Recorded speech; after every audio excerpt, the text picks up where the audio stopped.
guys, good morning po. Good morning po mga kasama ko, mga karamay. Good morning po sa inyo na maulan na umaga. Ayan, samahan niyo po si Tita Amy. Tayo po'y maglakad dito sa malawak na parke. Ayan, ang ganda-ganda po dito. Samahan niyo po si Tita. Salamat po sa maulan ng umaga. Malamig ang umaga. Sarap po ang simoy ng hangin ng umaga. Napakalamig. Pero ito po si Tita. Walking lang. Ayan, meron din po mga naglalakad. Ayan, may naglalakad din po siya. Ayan, lalakad din po siya. Sa umagang kay ganda. Exercise, tanggal kolesterol. Ayan, ang pagtanggal ng kolesterol. Walking for the morning. Walking lang po tayo. Ayan. Papasok po si Tita ng trabaho. Punta po tayo doon sa malaking barko na yun. Yun, lagpas pa po ang trabaho ko dyan sa malaking barko na yan. Lapitan po natin kung aabutin po ng ating video.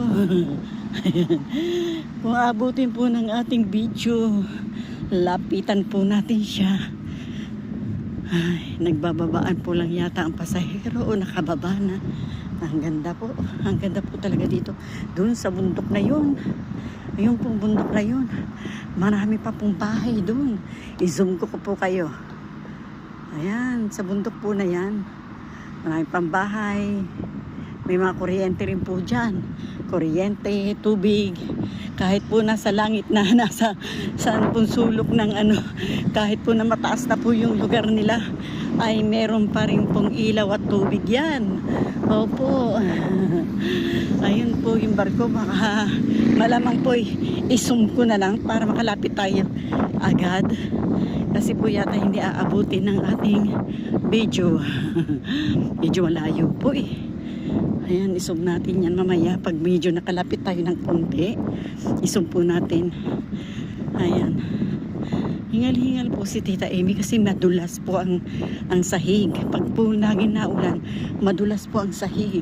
Hindi po katulad ng ano sa Pilipinas, medyo napakakapreno-preno ka pa.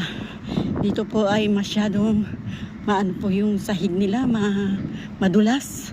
Kaya kailangan mo magdahan-dahan ng paglakad. Ayan. Isum na po ni Tita Amy. Mukhang hindi po tayo aabot dyan.